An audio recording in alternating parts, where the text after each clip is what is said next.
Good day mga kap, welcome back na naman sa panibagong vlog. Samahan nyo akong muli sa aking paghahanap buhay bilang isang delivery rider. Ang totoo niya, na-miss ko lang talaga mag-intro. Matagal-tagal na rin kasi yung huling voice over natin. At saka pinagbigyan ko lang din yung number 1 na bubuli sa atin, si Boss M Adventures. Ayan na, nag-intro na ako. Matik magko-comment na naman niya na, opo, sasamahan ka namin sa paghahanap buhay mo, idol. Shoutout sa'yo Boss M, mabuhay ka hanggat gusto mo.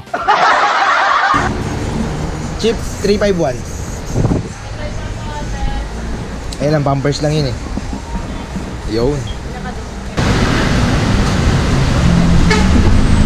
Yeah! Alright, napakagandang buena mano. Pagkatapos ng unang drop natin dito sa 6-day process na pasukan kagad tayo ng Grab Mart. Kada time check muna tayo, 9:45 lang gabi. Pagkatapos na tayo sa paghanap buwan. Dire-diretso na ito hanggang umaga. Medyo naninibago lang ako dahil hindi na ganun kalakas yung booking dito ulit yung mga nakarang kumbaga isa lang senyalis na back to normal na ulit. Bali yung booking yan malamang babalik na ng 30, 31, 1. Kasi ngayon medyo may ano pa eh, diba? Pagkatas ng 25, 26, 27, 28, 29 medyo back to normal yun. Kaya yung mga bigay ng booking doon ano lang, sakto lang, hindi masyado mataas yung demand. Kaya nito, kukunin sa Panay, punta muna tayo. Kaya tayo magdadadadada, medyo marami pa sasakyan.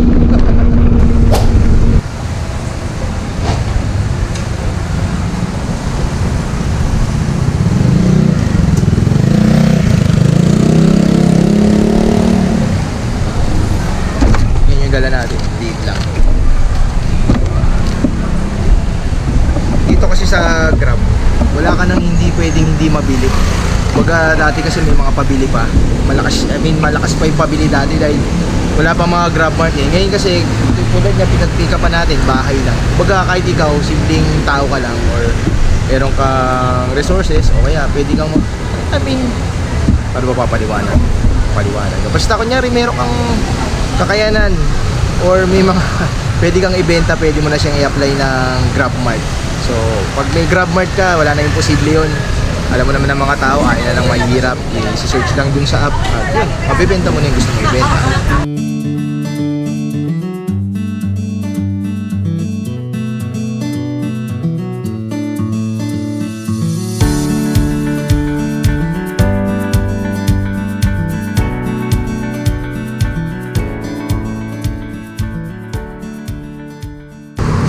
Bali ngayon nagpatay muna tayo ng app. Lumipat ako ng lugar kung saan mas maliwanag kasi doon madilim kanina eh. Baga ngayon kukuha muna tayo ng schedule natin. Ano nga ba yung sabi ko laging schedule? Baka siyempre yung iba hindi naiintindihan. Tulad ako. Baga yung iba hindi naiintindihan kung ano yung ibig kong sabihin. Para malaman nyo rin yung perspective ng pagiging isang rider. Para malaman nyo na rin yung kalakaran kung ano, paano ba namin nairaraos yung isang buong araw. Parang kumbaga yung routine namin kung ano yung mga meron sa Grab. Ito, mapakita ko sa inyo kung paano kumuha ng booking planner. Bali dito, i-click mo lang yung profile niya. Tapos pupunta ka sa booking planner. Nakikita nyo ba? Ayan. Kumbaga ito today 27, wala na kasi anong oras na eh. Ang pang araw na to ay 6 to 12. So wala ka na makikita dyan. So titingin na tayo sa Saturday. Dito sa Saturday yan, marami ka makikita buong araw hanggang kinabukasan yan. Magsisimula yung planner ng 12 AM hanggang 3 AM. So kung saang area ka, yun yung pipiliin mo. Kumbaga ako, yung area ko, QC San Juan, doon tayo magpo-focus. O yun, nakita niyo yan? Meron QC San Juan, click na natin. Yan, click na natin. Uy, pull. Wala, nakuha na yan. So yun, hintay tayo uli. Kung maraming schedule yan eh. Kumbaga kung saan ka naka-area, kung saan ka komportable, doon ka babiyahe. Kumbaga tayo ngayon, madaling araw biyahe natin. Wait lang, nakuha ko na ata. Hindi ko na yun, nakuha na natin. Ayan.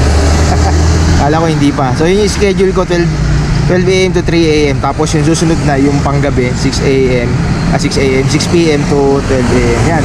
Yan lang yung pinaka, pwede kang bumiyahe sa buong araw na yan, pero dyan sa mga oras na yan, naka-area ka lang. Kumbaga hindi ka ibabato sa mga malalayong lugar.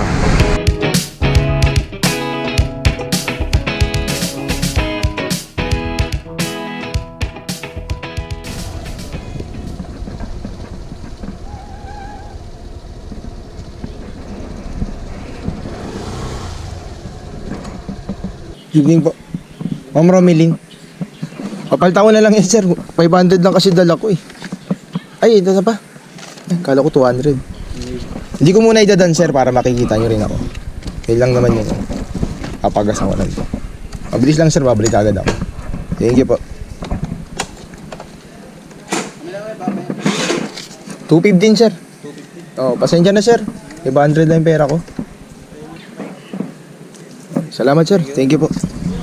Alam mo ba kung anong susi sa mas komportabling buhay? Yun na yung makontento ka sa mga bagay na meron ka ngayon. At wag mo rin kayo questionin yung buhay na meron ka ngayon. Kung ano man yung binigay ng Diyos sa'yo, dapat tanggapin mo na lang. Hindi pwede yung bakit siya ganito, ganyan, bakit ako ganito lang. Lahat naman kasi tayo meron tayong pagkakataong umangat. At nakadepende rin yun sa mga desisyon at mga bagay na gusto mong panindigan sa buhay. Kung nasa punto ka man ng buhay mo ngayon na gumagawa ng mga hindi magaganda, huwag mong asahang may mangyayari sa yung maganda. At sa mga katulad ko naman na hindi pa rin nawawala ng pag-asa at diretso pa rin ang paglaban sa buhay, patuloy lang tayong manindigan sa tama. Hindi natutulog ang Diyos at alam niya kung sino yung nararapat para sa kanyang pagpapala.